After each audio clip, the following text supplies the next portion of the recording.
All you homeowners have unique needs. Some feel the need to paint their door a vibrant shade of blue. Others have the need to decorate their bathroom with fish, anchors, and other nautical items. And because each homeowner has unique needs, Geico helps you get the right coverage for your home and what's in it. That way, you get exactly what's right for you, even if your needs are unique. Get more with Geico.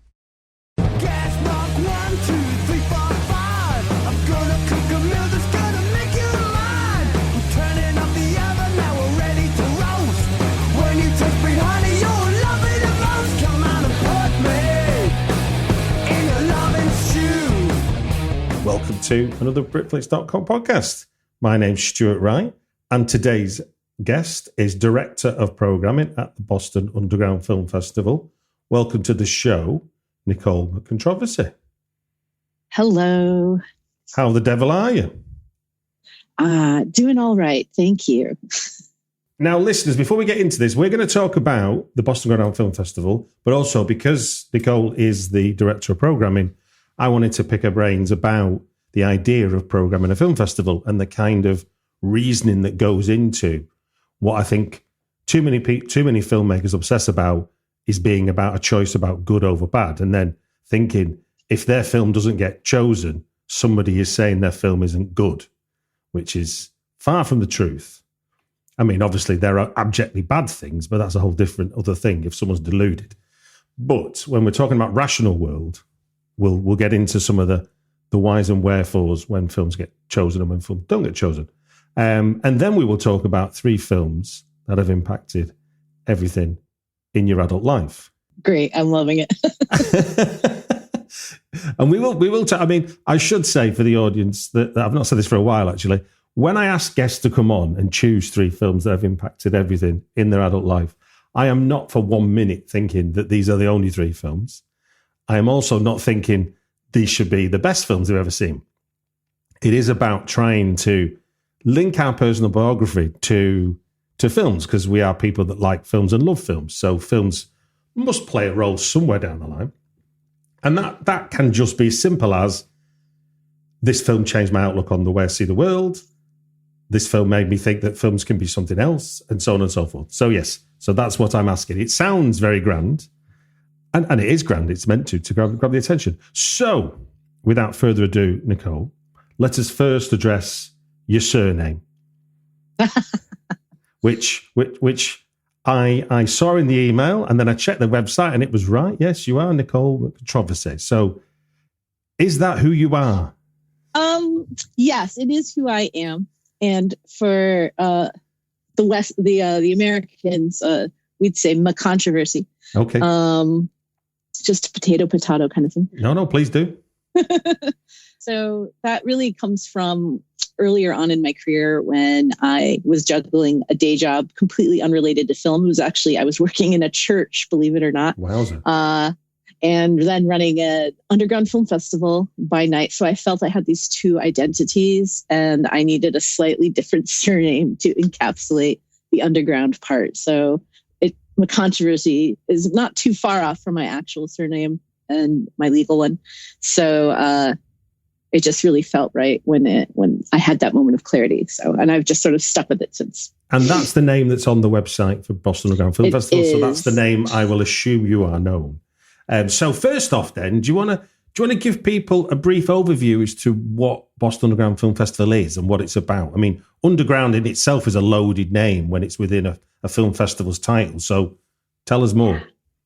Yeah, sure. So I'm not the founder of the festival. It started in 1999 by David Kleiler, who was, so New England, the film scene there is fairly small and very independent. And David realized there was like a gap in, this sort of stuff. So when he started the festival, it was more that traditional term underground, like, George Kuchar, and then also kind of just like maybe films in bad taste, I guess you could say, kind of trash, kind of fun stuff like that. And then there was like a second iteration. So, he took some young up and coming programmers under his wing. They took over in the early 2000s. I kind of connected with them around that time, a little after. And then just sort of joined the ranks. And then it sort of changed. We've changed a bit in terms of what we see as underground. And so I think the easiest way for me to describe underground right now is that it's just not mainstream and it's very contextual to the place. So, we have a sister festival in Calgary Underground, and then they're I would say there's kind of like a spunky independent, spirit to them that's pretty similar to ours and a lot of genre titles. But whereas there's Chicago Underground, which is the oldest underground festival, that festival is very experimental, in its focus. And we don't show a lot of experimental films in Boston these days. And this just all kind of falls to what, audiences are interested in seeing and taking a chance on. So for the filmmaker out there thinking, I can't get my bloody film into anywhere, or how do you get out, or even the more basic one, how the hell do I get my film into a film festival? When you've given us that context as to what the festival is, that's more than just simply about choosing films, because there is a festival and there's context, as you've just described. Yes. So just walk us through some of the basics of sort of how selection works to your mind, and how, when you're programming, what makes a Boston Underground Film Festival film and what doesn't, maybe. Yeah. I mean, it's very complex to tease apart, but basically, first, it should be understood that it's not just me choosing things. I work in a team. Yeah. We're all volunteers. We all are kind of film obsessed. So we've seen, each of us has seen thousands and thousands of films, like over many, many years. And we have we still have like a passion for it, like we love it. And the thing that kind of drives us is it's sort of like the thing in show and tell. I don't know if British kids did that in school, but in America, we had show and tell. And I think there's kind of like that in us. Essentially, we're just looking for things that we're like, we just have to show other people. That's like the most basic way I could put it. And so, we pour through submissions. We get, around 500 a year, and we look at everything. Multiple people look at everything. And we have a fairly robust spreadsheet. We break it down we rate it a little. Everyone has their own sort of personal rating system. And then we have kind of like tags and just sort of different things that, come to the table later when we're narrowing down the pile to what we should seriously consider. And that's going to just really, in one sense, it might depend on what's going on, in a year. That could be politically, that could be kind of in a world zeitgeist sense, or, a national zeitgeist sense, or a city zeitgeist sense. So there's kind of like layers upon layers. And these are all the things that are kind of just floating in your head. Yeah. Many, many factors, right? While you're just sort of going through things. I feel like, that scene in Minority Report where Tom Cruise is like swishing through the digital interface. I feel like that we're doing that sort of with the films as we're sort of considering, we're like kind of. So in that sense, then you could start off with the 600 submissions between you and the rest of the team, and slowly but surely, a theme for the year could emerge that you couldn't have predicted before you started. Yes, absolutely, and not even so much. So yes, that, but also we will notice themes in the whole body, of the submissions. So, it'll be like, something's going on. Like, for some reason, there's a lot of clown movies. There's a lot of people working through their clown anxieties this year. That's interesting. Or, like, oh man, like someone really hates dogs this year because there's just like a ton of dog death movies or something, like weird little themes like that. But then there can also be things like anxiety type things, like, some years there will be a lot of films about, expecting parents and things. So it's kind of interesting what pops up, but I feel like it's like part of some kind of, if it were its own organism, like applying the Gaia theory to the body of submissions, like there is just sort of personality features of the entity that is the body of submissions. Now, I know you well enough to know that you can go watch a film just for fun, because we went and watched The Meg at Cineworld one time. So I know that wasn't for work. But obviously, you said at the beginning there that you're all enthusiasts who watch thousands of films over the years. And so each year when you're looking at a new pile of submissions, how are you able to... I'm obsessed with this, with talking to film programmers and distributors and the like. Is like, how do you keep, A, your critical faculties, B, your enthusiasm for film, and then also an eye on the prize, which is we've got to select films for our film festival? Oh, I mean, I don't know how to answer that. It's just... Maybe that's the answer. I don't know. Maybe that's the answer. I mean, yeah, I don't know how to answer that other than I don't know. It just keeps working. It will work until it breaks, I guess. I haven't been so broken and bored by films yet that there's nothing to be excited about, still. And I mean, I'm always afraid of that. There's certain points in the year where if I'm looking at films in the mainstream sense, for example, there's very little that's coming to theaters that I'm super, super excited about, because I just have very particular tastes, and I get very, I get bored of things that have been done before. You know what I mean? Yeah, sure. That doesn't mean I can't have fun though. And something that has been done before, if it's done in a way that's just really excellent or really fun, that can also be appreciated. I feel like I'm getting off track with No, that's good. That's good. I think it's worth sort of understanding that's a dilemma, as much as there's no science to it. It is. No. It's a bit. It goes back to your show and tell thing. Is I think of that's, to me, that's you between you and your team. It's I found this nugget of gold amongst the sand, and they go, I found this one. I mean, it's the same as rocking up to your friends with a new album or a new Blu-ray, going, have you seen or heard this? I mean, but you're doing it in a much mass-produced way, because you're having to do spreadsheets to keep control of why something's interesting and why something isn't. And those kind of markers, I guess, form patterns that everyone can get on board with.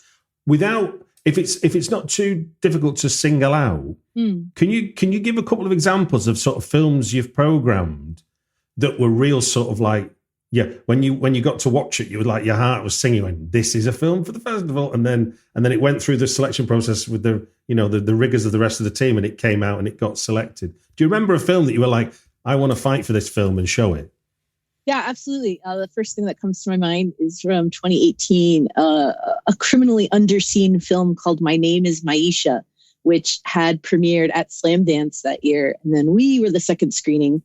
And it is not necessarily something that people would go, that's an underground film. It is about a young Black woman who is killed by the police, and it is sort of this unusual, dream musical, beautiful, very theatrical in a lot of ways, just really powerful film. I still get choked up when I start talking about it. It just was so meaningful. It was so that's the first thing. Just it blew me away. Yeah. And I was wow. And I cried so hard, and I just felt so many emotions about it. And then I just was guys, you got to look at this, drop everything, everyone look. And everyone had the same reaction. Oh, so wow. I knew we were really onto something. And so I made the choice that year that had to be the opening film. So where, many festivals would want to have, something very known or something with famous people in it, to open or close a festival. I just felt so strongly about the film that it was it has to be the opening film. Has to. So, yes. And that one came through submissions. Brilliant. So then, just to close then, so we're not here to talk about the festival as it's on this in the coming weeks or whatever. So what time of year can people get to enjoy Boston Underground Film Festival, those that might be able to get there? Yeah, so it's in Boston. Mm-hmm. It's actually in Harvard Square. That's kind of the fancy part of Cambridge, Boston area. That's going to be March 19th through the 23rd. Mm-hmm. And so we're always around the third week of March. Buff, that's how we refer to the festival, or Boston Underground. It's very small. boutique kind of festival, I like to call it. It is a single screen, 5 days. We want everyone to see all the films. There are 14 feature films, so very small feature program. We do 6 shorts programs that consists of about 45 short films plus 25 music videos. We might be the only genre festival that does a dedicated genre music video block as well. So we're very, very friendly to shorts because we know that short filmmakers are the up and coming people, or the people that just must keep creating. They must create art, and we want to have this sort of place for them to exhibit those films, because I believe films should be seen in cinema. What is it that a short film can do, into your mind, that often feature films obviously can do it, but they don't? 90 minutes plus is not necessarily the best place to experiment with people, whereas 8 to 12 minutes seems like more of a forum to try and play with people. So what for you is it that makes for interesting shorts? Oh, I mean, like you said, that is the place to experiment. So you can play with an idea without beating it to death or stretching it or bloating it. The idea is as it takes as long as it needs, and it's just compact, and you can just throw so many things that you want to try as a filmmaker into a short film. Crazy production design, interesting, sound or music. It's just sort of it's like the sandbox. And I like to play. I think that I'm going to keep coming to this idea throughout this conversation, but I like playfulness and like just, taking risks. Now, forgive me, because I can't remember the name of it. What was the one you showed us that featured Cannibal Holocaust scoring about 3 times during the process of it? Okay, so what you're thinking of is called Red Luck. It's by Mike Olenek. He is a Chicago filmmaker. Actually, I saw his work at Chicago Underground many years ago when I went. And yes, Red Luck. Very unusual, beautiful film. Well, look, I'll put links in the show notes to the festival. And then it just gives me to say thank you for sharing that. And we shall move on to 3 films that have impacted everything in your adult life. Now, for listeners that have not heard this before, Nicole has given me 3 films, and I am given her 5 minutes per film to talk about why that film is so memorable. And when the alarm goes off and we hear this sound, that means that we end that chat and move on to the next film. Does that make sense, Nicole? Yep, got it. This first film is a 1985 action-adventure film that's the first full-length clay animation film. A computerized, motion-controlled camera system was created just to make the film. It was 3.5 years to make.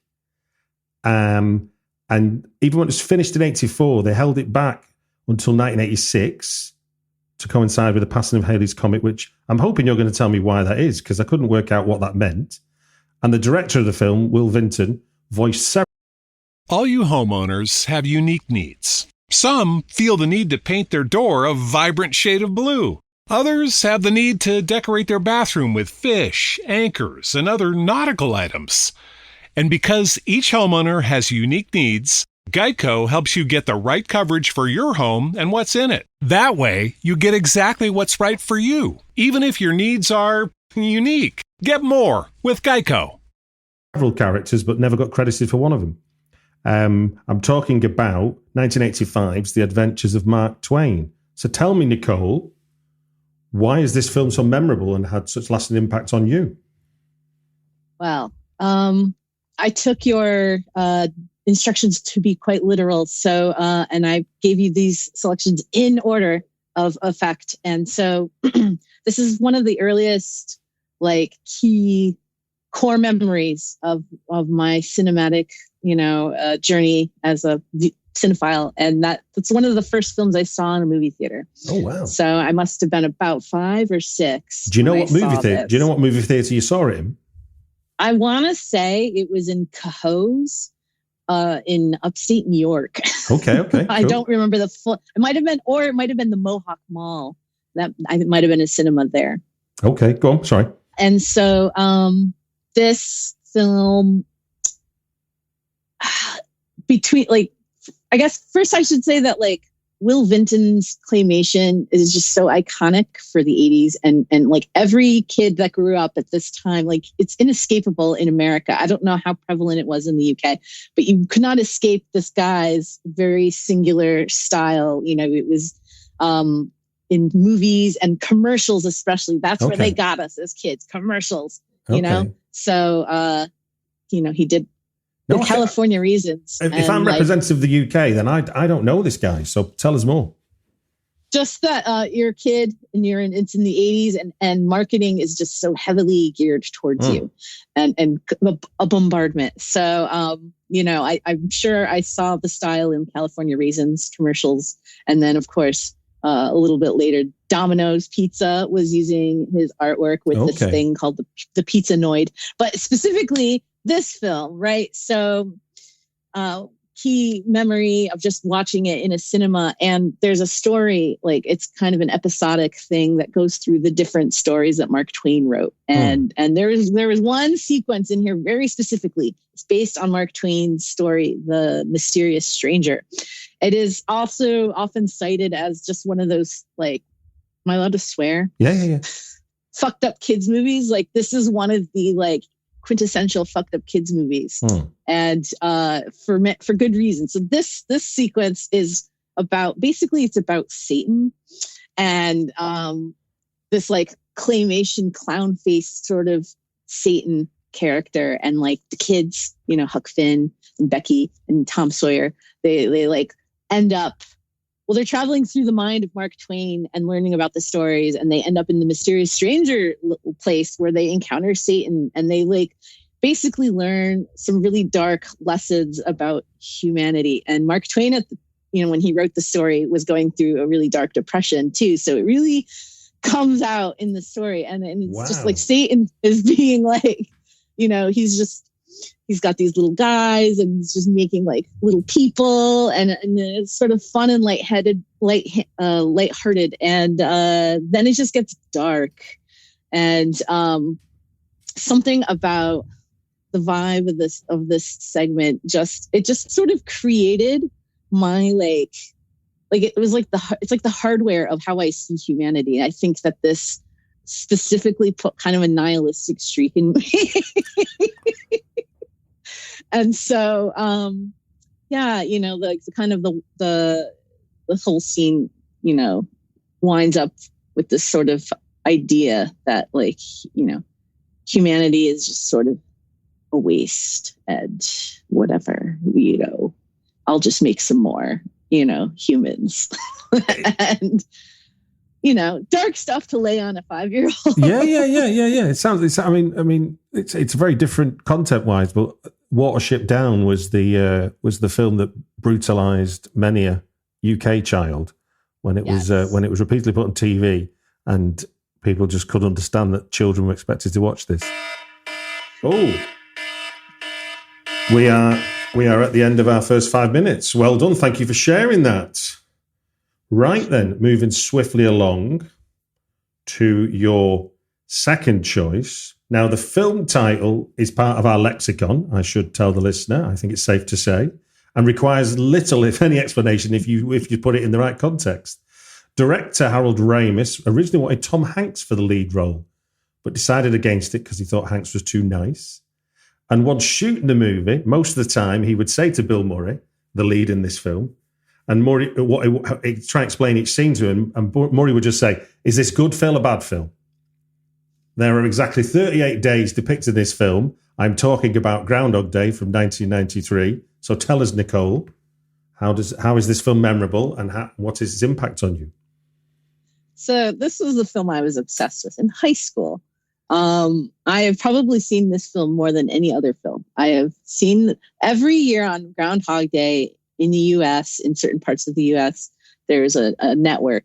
I want to say it was USA. Mm-hmm. I can't remember right now, but there's a network that would play the film on a 24-hour loop. No. For the day. And I would like always make sure like I was like sick that day or something. So like I could sit and watch it for 24 hours straight. And I did that like every year that you could do that. I did that. Mm-hmm. It was like just my favorite sort of annual little thing. And so I'm very annoying to watch this movie with because I compulsively want to quote along to it because I know pretty much every line of this film. And it also sort of, so I guess this sort of established my sense of humor. I did see it when it first came out, so I must have been like 11, but it really came back in my high school years as just, this is my sense of humor. Mm-hmm. When I was a young person, just sort of, this is what amused me. And it's all in the details of the film. So I guess this film taught me to become a keen observer. And like, it's all the tiny moments in it, not even like the big funny lines or anything. There's just like very weird little moments in this film that just make me laugh really hard. And so I guess that's sort of the influence that the film had, just sense of humor. Give us a weird moment that you've honed in on your repeated watches. Okay, right. Well, so like when Bill Murray is about to rob the bank and he's sort of seen how this all plays out multiple times, so he knows like every step. He's doing like this countdown as he's crossing the street, and it starts off and he's just like, gust of wind, a dog barking. Cue the truck, like these are funny to me. Like I just find it so funny. What else? Just like Bill Murray just doing the delivery of certain lines, just too early for flapjacks. So funny that he blinks twice very rapidly when he says it. Hilarious. So I guess I sound like a crazy person trying to explain why I think it's funny. It's either funny to you or it's not. There's a lot of other things in the film that are funny, but it's just all these weird little tiny things, the details for me that make the movie very funny beyond the writing, which is also very funny. In getting ready for today, I found out that, and I never know, I've not watched it as much as you have, I wouldn't claim, but I've certainly watched it a few times. I've even, as a screenwriter, I've took it apart to see why it works, to look at such a great model. And I never noticed in those repeat watchings that in the diner scenes, all the clocks are stopped. Yes. Which is such a nice touch, obviously nobody's really going to notice that, but the idea of putting that into the story. And And while it's not similar to what you were talking about before with the darkness and things, but, Groundhog Day can be read quite the dark film. And reading about Danny Rubin's original script, they got rid of the homicide and the rape and everything that was sort of this idea of what you could get away with if... Yes. Totally, that's a very different film. Definitely. And, in a lot of ways, there's kind of a Satan element here too. Like, because there's also this like very funny theory that, he's like in hell / limbo and, Ned Ryerson's the devil. And so like, there's kind of funny, reads on this little universe that he's stuck in. So maybe there is a thing there between the last film I mentioned and this film. I don't know. There might be like a devil thing going on there. But also it's, No, crack on. Finish your thought. The Bella. I was just gonna say like, it is like the godfather of time loop movies, and who doesn't love a time loop movie? And for so many reasons, which that could be another conversation for another day, but time loops. Just one last thing though, from a woman's point of view, and the whole idea of where it ends, where he manages to woo the woman, having tried in umpteen different ways which are wholly inappropriate, but he learns. Obviously, she only knows, in terms of the time of the movie, the one version she falls for. The other ones don't exist, do they? Which is the kind of... But if you step back from it, it's weird as hell to think that he went through all those versions of himself. Yes. Because he, initially he was approaching it and he was trying so hard. And, that's why it wasn't working, because he was trying too hard, to make it too perfect. And like it had to just kind of come naturally. And that's why the final successful version of him was able to win her over, because there was a genuineness, whether that, translates to something someone could do in a real sense. I don't know. Yeah, there's creepy parts of that film. Well, but given how many days, I mean, somebody was saying that to play the piano to the level he was at, that's at least 10,000 days or something that he's clearly repeated. So although the film might show 38, he's lived a lot more. Right then, we shall move on to your third and final choice, which is described on IMDb as a dark comedy, farce, supernatural horror. It's from Japan, I should add. What amazed me was this film was commissioned by a Japanese studio in response to the success of foreign horror films like Jaws, which I don't understand as a comparable. None of the 7 women in the film were trained actors.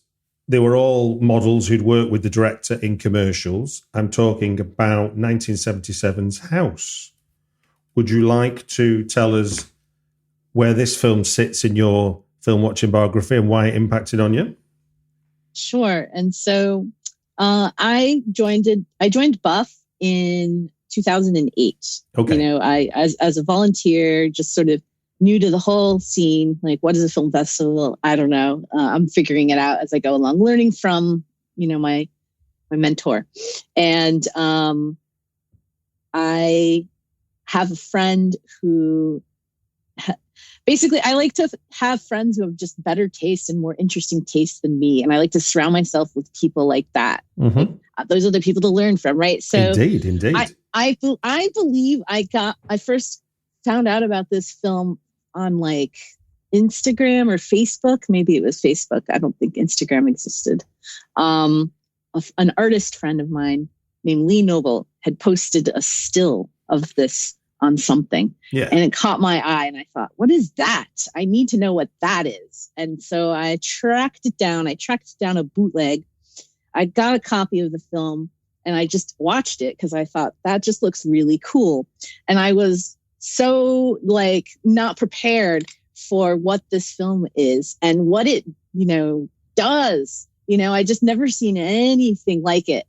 And I think I credit this film with converting me from like a more passive beginner programmer to an obsessed person chasing a high, like for the rest of my life, because all I've ever wanted is to experience that again for the first time. And that is what I chase. That's like obviously, finding the next HAUSU, and that doesn't mean it's exactly like HAUSU. It's just how it made me feel, So this film did that for me. And I showed it to, my then boss at Buff. And I was like, we must show this. And so we did end up showing it, I want to say in 2009. And it was actually just right before that rediscovery, that huge wave of rediscovery that film. No, you're right. I was going to say, you're right in line. I mean, apparently, it was commercial and critical success in Japan, but rarely seen in the States until 2009. Yeah. And then 2008, Cinefamily had shown it. And that was so I was like, guys, what do I do? How do I make this happen? So those guys helped me at the time. I think it was Brett at Cinefamily, who's, a million years ago, Cinefamily. Do you want to talk to some of the aesthetics of this film? Why it's a film you might want to chase the high of? What has it got that not every film's got for you? You know what it has? It has the mind of a 7-year-old girl. That's what it has. It is just completely untethered to the rules, that more formal cinema demands, there's a playfulness to it. It is very playful. The logic doesn't have to make sense, but it still works. And I find it visually inventive and just funny. It's just funny. And maybe it just makes me laugh. My internal 7-year-old girl laughs along with the like kind of horrific, but it still feels safe and funny, Mm-hmm. It's like, Mac's head flying off and like trying to bite the girl at the well. That's funny and gruesome. Love it. It's like the cat constantly coming in and fucking shit up, and all the different, ways we see that cat, and like the kind of weird art that's sort of reminiscent of that art, that LSD guy, who did the cat paintings. Yeah. In the 60s, it's like the psychedelic nature of a lot of just the art in this film. No, it just really speaks to me. No.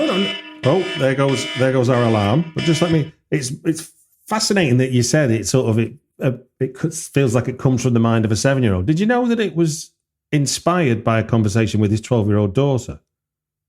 Yeah, that's it. She said to him that she had a fear of a mirror that was going to eat her, and that became the director's sort of inspiration for the film. Yes, that it just totally tracks, and he's also, I've since tracked down some of the commercials that he did, and there is just such a playful spirit to his work, and he seemed like someone so open to anything, and like just exploring, and playing, so I think that's why his work really appeals to me. Well, look, thank you for sharing 3 films that have impacted everything in adult life. And thank you for giving us an insight into Boston Underground Film Festival. It's been a treat. Thank you.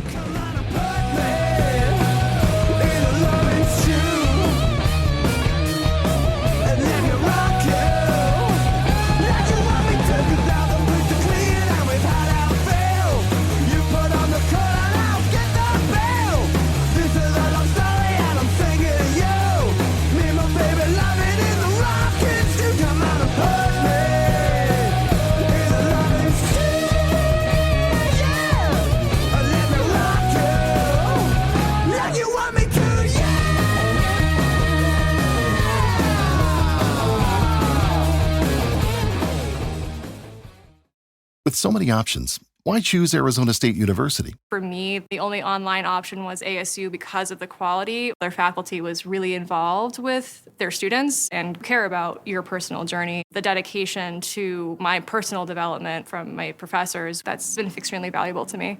Earn your degree from the nation's most innovative university. Online. That's a degree better. Explore more than 300 undergraduate, graduate, and certificate programs at asuonline.asu.edu. All you homeowners have unique needs. Some feel the need to paint their door a vibrant shade of blue. Others have the need to decorate their bathroom with fish, anchors, and other nautical items.